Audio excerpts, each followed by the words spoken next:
Hi again. The last website that I wanted to talk about is Google Classroom. It's something that I use pretty much every day in my classroom, and my kids use it pretty much every day. Some people even one of our district administrators uses it for people that are part of the AVID program that have had the training. So it really can be used by pretty much anyone that has access to the program. However, not everyone has access. Your district has to be part of the GAIF program, Google Apps for Education, to have access to it. It's not just anyone that has a Google account. You have to actually be part of GAIF. But once you have that, then it's free to use and is fairly easy to use. So right now I'm kind of looking at my home page for Google Classroom, and I have several different things set up. This one right here, Avid Elementary, that is not one that I own per se, but I'm part of, and as is this one. All the rest of them are Google Classroom classes that I've created for my students. This one is my homeroom class. The first thing, once you go to, it's classroom.google.com. The first thing that you would do is you would click on the little plus sign here, and you can either join a class or create a class. To join a class, you have to have a class code provided to you from whoever owns it, or they can add you themselves. Or you can, rather than joining a class, you can create a class. So when you create a class, you're going to have to give it some name. You don't necessarily have to do a section or subject, but you can if you choose to, and then you would click create. When you get to the class, the first thing you'll have to do is you don't technically have to do this, but you can invite students. It also gives you a class code that you can use, and then students can join the class by themselves. I generally prefer to just add the students, so I invite students, and then I just search, and I can type in students' names that I have for either my whole group class or my small group classes, depending on which one I'm doing the class for, and then it automatically invites them, and then when they go to Google Classroom here, they'll have all these things come up that say join, join, join, join, join, and they just click the join button and they join the different classes that I've created.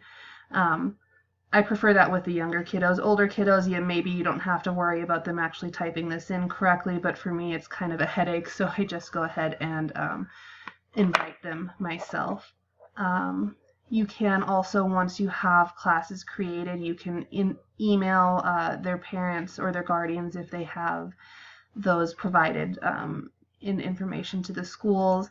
You also have the ability to make it so that only the teacher can post, or so that the students can comment on things but they can't make the post themselves, or you can have it set so they can post and comment. Most of the time I have it set so the teacher can only post, and every once in a while I'll change it so that they can comment, but I don't usually leave it that way. I change it when I want them to be able to do that. Whenever you're switching between classes, you come over to these three lines, and you can go, if you go to home, it'll take you to this page, or you can click on individual classes that you have set up. My homeroom class, I just have one website for. I'm not sure when it gets to next year if I'm going to leave it as one website. I might have a different Google Classroom for kind of each different subject, just because sometimes it ends up that there's all kinds of things they're working on, and then you have to scroll through and find them, but it's not a huge deal. For small group work, I have a different class set up for every center that they would do, but also, like for reading small group, I have a book study yellow, book study green, and book study purple. Those are different levels of texts that they're reading. Book study green, those are kind of lower level texts. Book study yellow, like first grade, second grade stories. Book Study Yellow would be more 3rd and 4th grade stories, and Book Study Purple would be 5th grade stories. So I am able to assign students to different classes based on their reading ability, and that lets me go along with ISTE T2C, customize and personalize learning activities to address students' diverse learning styles, working strategies, and abilities using digital tools and resources. Once you have your class set up, if you want to create an assignment, there's a little plus down here. You can click Create Assignment. You can title your assignment. You can add things from Google Drive, from your Drive account in there, just to kind of show you, and then you would click Assign. When you click Assign,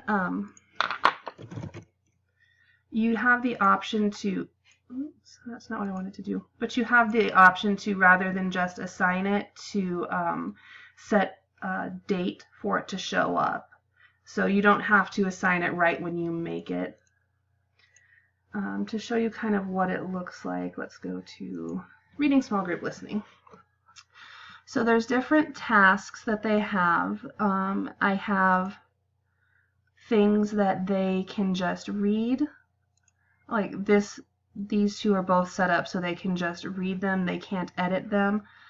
This also is a video that I have. This is it's from Storyline Online, and it's a video where totally lost my train of thought. Where a celebrity, there we go. Where a celebrity is basically reading a story out loud, and then they show the pictures and things, the illustrations from the story, so they can read the story or listen to the story being read, and then there's an activity that they have to do. Sometimes it's things that they're doing online, and then sometimes it's things that they have to print off, like this particular Google Doc. They don't have access to edit. The students don't anyway. So they have this printed off that they can go and read or to write on. Some of them, like writing and research, I think. This one, when they read the task sheet, they have to create a Google Doc, and they do that with their on their account. When they open it up, there's another spot down here where it says create, and when they click create, they can create a doc, create a slideshow, different things like that. When they create these things, like here I can see how many students have finished it, how many have not finished it. When I go in and look at it, someone that did this one.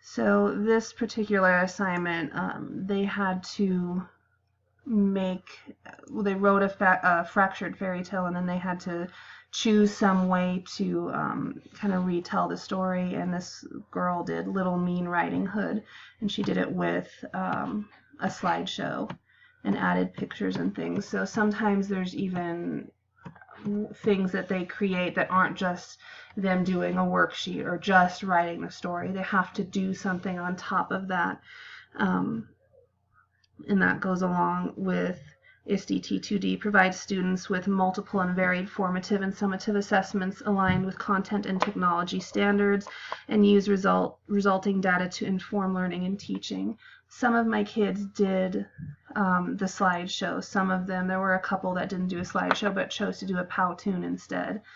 They all had to type the story originally, and then they had to choose some way to add pictures, whether it was the slideshow or Powtoons. Those were kind of the two that everyone went with on this particular project. I like that it's easy to present them with the information, and then I don't have to hunt, and they have to find the websites like on reading comprehension. I want them to read specific stories, so I can add links to those stories, and they can read them without me having to hope that they can type the website in correctly within the first 10 minutes. They can just click on it and go. It really takes some of the annoyance, I guess, of trying to have students research. Yes, sometimes I want them to find websites on their own to use in their research, and sometimes I want them to know these are websites that are reliable. This is where I want you to get the information. Not that I always give them the websites to use, but sometimes it's just kind of nice. You also can make things on like Google Forms. Like this particular one was a quiz. So I made the Google Form link, assigned it on Classroom, and then they all took the quiz. And it's fast and easy for me. It doesn't take that long to make the quizzes. And this particular quiz was multiple choice, so it graded it for me. So it kind of speeds things along.